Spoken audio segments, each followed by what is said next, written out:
students. In previous lecture, in previous class, we studied about the reflection and refraction.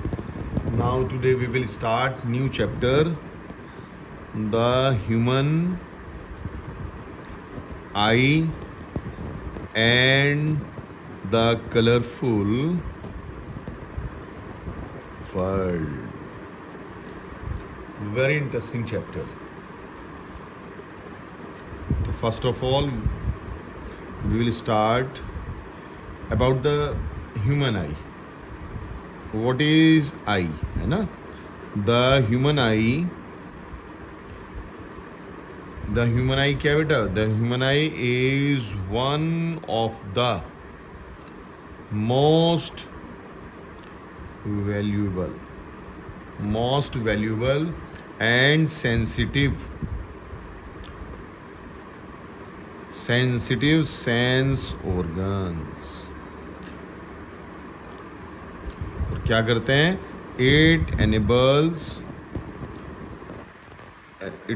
us to see the wonderful world and the colors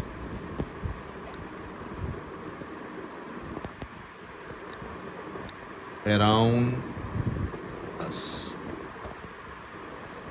तो बेटा पहले मैं थोड़ा सा है ना रफली एक फिगर बनाकर उसके जितने भी आइज़ के जितने भी पार्ट्स हैं उनके फंक्शन है ना थोड़ी सी मैं कोशिश करता हूँ रफली एक है ना आई ह्यूमन आई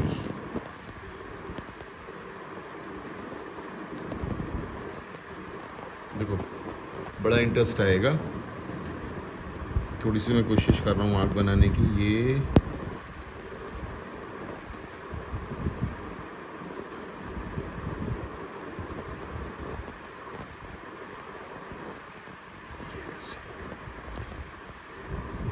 हमने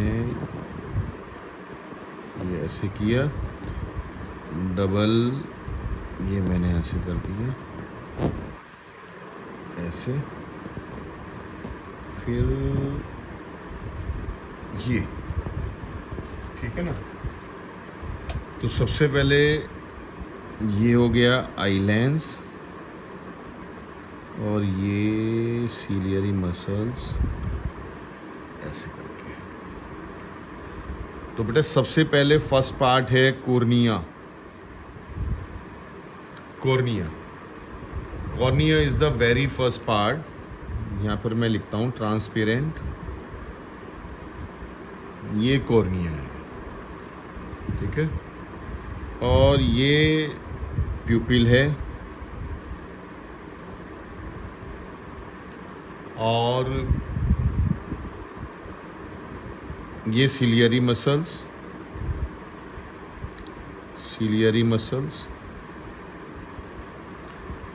ठीक है बेटा और यहाँ पर जहाँ पर इमेज बनती है that is called the retina optic nerve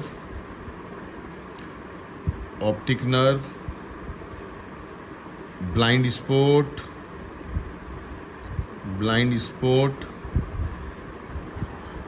ठीक है और इसमें एक लिक्विड होता है ये विट्रियस ह्यूमर जेली टाइप और यहाँ पर होते हैं रोड्स कॉन्स ये रोड्स कॉन्स जब इन पे लाइट आती है तो ये एक्टिव होते हैं ना तो जितने भी और ये आइरीज तो पहले ये प्यूपिल और ये हो गई आइरीज तो पार्ट्स देखते हैं किसके क्या फंक्शन है तो सबसे पहले हमने यहाँ पर क्या है कॉर्निया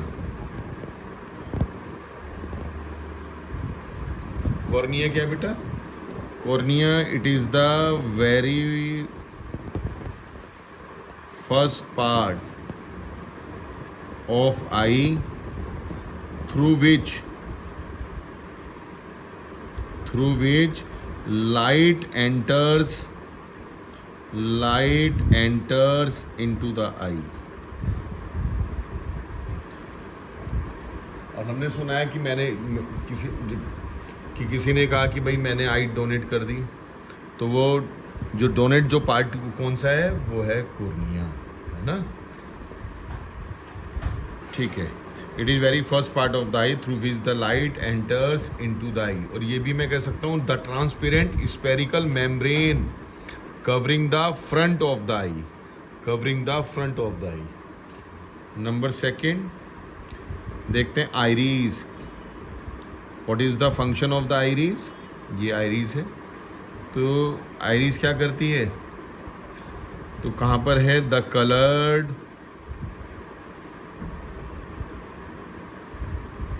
डायफ्राम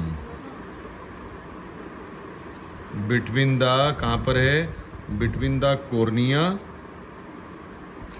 एंड लेंस, है ना. और ये है प्यूपिल.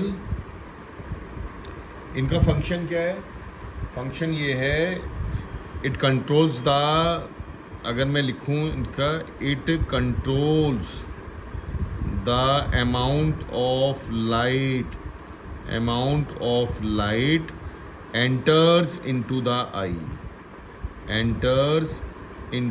आई. ये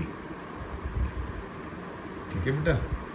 और सीलियरी मसल्स का क्या है, ये जो सीलियरी मसल्स है, जो ये आई लेंस है, this is the eye lens, ये आई लेंस है.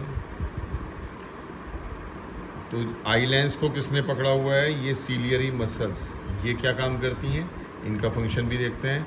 फिर ये जो हैं, ये हैं रोड्स, और ये ट्राइंगल की ये शेप में, ये हैं कोन्स. इनको भी देखते हैं, इनका क्या क्या वर्क है. ठीक है. तो मैं बेटा यहाँ लिख रहा हूँ पीछे, तो इनका क्या क्या फंक्शन है ये मैं बता देता हूँ. अभी हमने लिखा था सीलियरी मसल्स.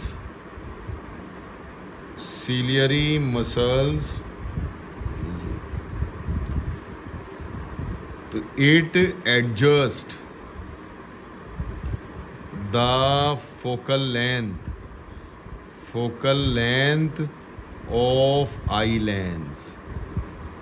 क्यों बेटा, ये जो है, अब जैसे कि हम हमारे पास बाइनाकुलस है. बाइनाकुलस में हम क्या करेंगे, दूर का देखना है तो उसको एडजस्ट करेंगे, पास का देखना है फिर फोकल लेंथ को एडजस्ट करेंगे. लेकिन अब क्या है, हम यहाँ बैठे बैठे कहीं दूर देख रहे हैं, स्काई को देख रहे हैं, फिर पेपर को देख रहे हैं अपने बिल्कुल सामने जो रखा हुआ है. अभी तो इन्फिनिटी पे हम देख रहे थे स्काई में, और मैं पेपर देख रहा हूँ, है ना, कॉपी में देख रहा हूँ. तो ये जो सिलेरी मसल्स है, तो कितनी जल्दी से क्या करती है, एडजस्ट करती है फोकल लेंथ को, है ना. ये फोकल लेंथ को एडजस्ट करती है. ऐसा नहीं है जैसे कि बाइनाकुलस है, इसको हमने पास का देखना है फिर एडजस्ट किया, दूर का देखना है फिर हमने एडजस्ट किया.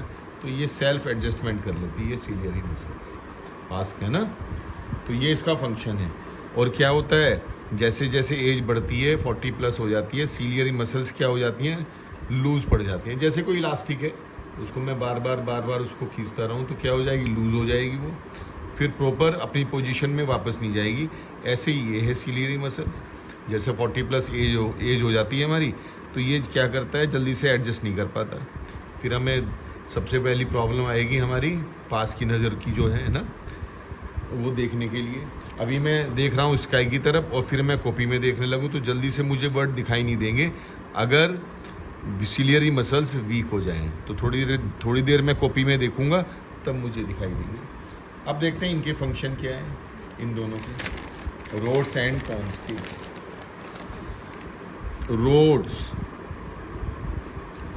रोड्स को देखते हैं. It is sensitive for light के लिए सेंसिटिव है. That is in the dim light a person cannot see. That is if a person has lack of roads, या तो उसमें कमी है और एब्सेंस, अगर रोड्स नहीं है या बहुत कम है तो सीधा ऐसे लिखूंगा मैं, a person can not see in dim light. ये सही है लाइन, है ना। डिम लाइट में नहीं देख सकता है। एग्जाम्पल चिकन हो, ये है, ये कॉमन नेम है चिकन का। जो मुर्गा या मुर्गी इनके बच्चे होते हैं यही खुद होते हैं, तो जैसे ही शाम होगी ये कोने में जाके बैठ जाएंगे। चिकन जो है ना, मुर्गा मुर्गी जो भी हैं, तो ये कॉमन नेम है चिकन, है ना। और वो सुबह जैसे ही, जैसे हम कहते हैं मुर्गा भाग देता है, तो वो करता क्या है, सुबह जैसे ही 4:30 पौने 5 बजे 5 बजे उसको रोशनी दिखाई देगी तो वो खुशी में बोलता है ना। हम कहते हैं कि मुर्गा बिल्कुल परफेक्ट टाइम भाग देता है कि 5 बजे या पौने 5 बजे, और एक्चुअली है क्या, वो लाइट को देख के खुश होकर, है ना, खुशी में वो बोलता है।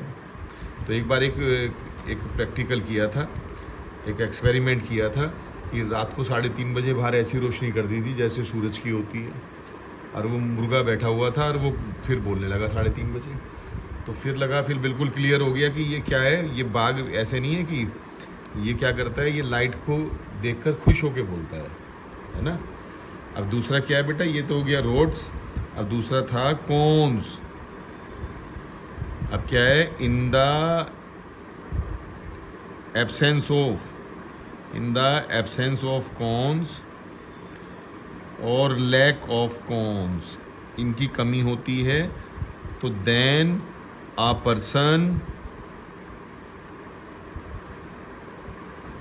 cannot differentiate between the red green color। यानी कि कहने का मतलब है cones are sensitive for colours के लिए सेंसिटिव है बेटा ये। तो यानी कि अगर मेरे अंदर कॉन्स कम है या बिल्कुल नहीं है तो मैं I can not differentiate between red colour और ग्रीन कलर, मैं डिफ्रेंशिएट ही नहीं कर पाऊँगा, है ना।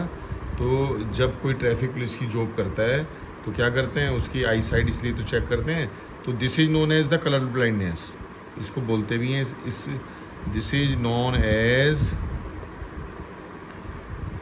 कलर ब्लाइंडनेस, ये है ना, ये कलर ब्लाइंडनेस है। और ये सबसे पहले किसको थी, सबसे पहले थी ये जो हमने पढ़ाया तुम्हारे में एक चैप्टर है हेरिडिटी वाला, है ना, उसमें जेनेटिक के ऊपर जिसने रिसर्च किया था, कौन था वो, मेंडल था, है ना। सबसे पहले ये उसके अंदर मिली थी कलर ब्लाइंडनेस, उसके नाम से भी इसको कहा जाता है ना। चलिए आगे चलते हैं। तो हमने ये देखा, अब है ये वाला एक पॉइंट और देखते हैं जरा, ब्लाइंड स्पॉट। बेटा कल मैं ऐसे करूँगा इसको टॉपिक को दोबारा से एक फिगर पहले से ऑलरेडी बनाकर, है ना, बिल्कुल अच्छी सी, तो तब मैं एक्सप्लेन करूँगा अच्छे से। ये है ब्लाइंड स्पॉट और ये ऑप्टिक नर्व, ये और मैं इसको समझा देता हूँ यहाँ पर। तो थ्रू द ऑप्टिक नर्व, ये जो ऑप्टिक नर्व, रेटिना और ऑप्टिक नर्व, इसको बता दूँ मैं इसको। फिर एक बचा बेटा रेटिना, फाइनल वो image is form at retina, retina पर इमेज बनती है ना, ऐसे हमने पढ़ा हुआ है। जो इमेज बनती है बाय आई लेंस, तो कहाँ जाती है, रेटिना पर। रेटिना से पहले इमेज बनेगी या रेटिना के बाद इमेज बनेगी, वो डिफेक्ट में आ जाएगी आईज। मान लो सपोज करो ये रेटिना है, ऐसे हमने मान लिया बिल्कुल ही, इमेज यहाँ बनेगी तो आई परफेक्ट है, इमेज यहाँ बनेगी तो आई डिफेक्ट है, यहाँ बनेगी तो आई डिफेक्ट है। ऐसा हम पढ़ेंगे इसमें, है ना अभी। ये है। तो image is form at retina. और कैसी बनती है ये भी ध्यान रखिए बेटा। Image form by the islands, image form by islands कैसी बनेगी? Is real and inverted. Real बनेगी, इन्वर्टेड बनेगी और बहुत छोटी बनेगी बेटा, पॉइंट साइज। अब ये देखो रेटिना पर पॉइंट साइज बनी, एक मैं हाथी देख रहा हूँ और मेरे आई पर, इस पे रेटिना पर वो इतना सा दिख रहा है ऐसे करके। तो सर फिर हम कैसे सेम साइज का कैसे देख पाते हैं उसको? तो ये क्या है, एक बेटा अभी मैंने लिखा था ऑप्टिक नर्व। तो optic nerve it sends the signal, it send the signals to the brain. Brain को सिग्नल भेजता है ऑप्टिक नर्व, है ना। और ब्रेन हमारा क्या करता है? ब्रेन अपनी समझ से इसको इन्वर्टेड चीज़ को सीधी देखता है और सेम साइज की देखता है। ठीक है ना बेटा। कैसी इमेज बनती है? रियल बनेगी, इन्वर्टेड बनेगी और पॉइंट साइज बनेगी। एक हाथी भी छोटा सा बना हुआ दिखाई देगा हमें। तो सर फिर हम उसको कैसे सेम साइज का देखते हैं? तो ऑप्टिक नर्व है ये, हमारे क्या करती है, स्पीड की लाइट से बिल्कुल इतनी स्पीड से एक सिग्नल भेजती है ब्रेन को, और ब्रेन अपनी समझ से उसको हमें सेम साइज की और सीधी देखते हैं। तो इसलिए तो कहते हैं एक आदमी ड्रंक है, उसने बहुत ज़्यादा ड्रिंक कर ली, है ना। अब उससे क्या करते हैं, अब ब्रेन तो कंट्रोल में नहीं है, उसे दो दो इमेज दिखती हैं। ऐसा कहते हैं ना, दो दिख रहे हैं, तीन दिख रहे हैं। तो मेन काम किसका है? सेम साइज का दिखाने का ब्रेन का काम है। ठीक है बेटा। अब मैं क्या करूँगा, कल एक मैं बुक की ही फिगर बनी हुई उसको मैं और भी अच्छे से एक्सप्लेन करूँगा, है ना। और फिर नोट्स बनाना। ओके।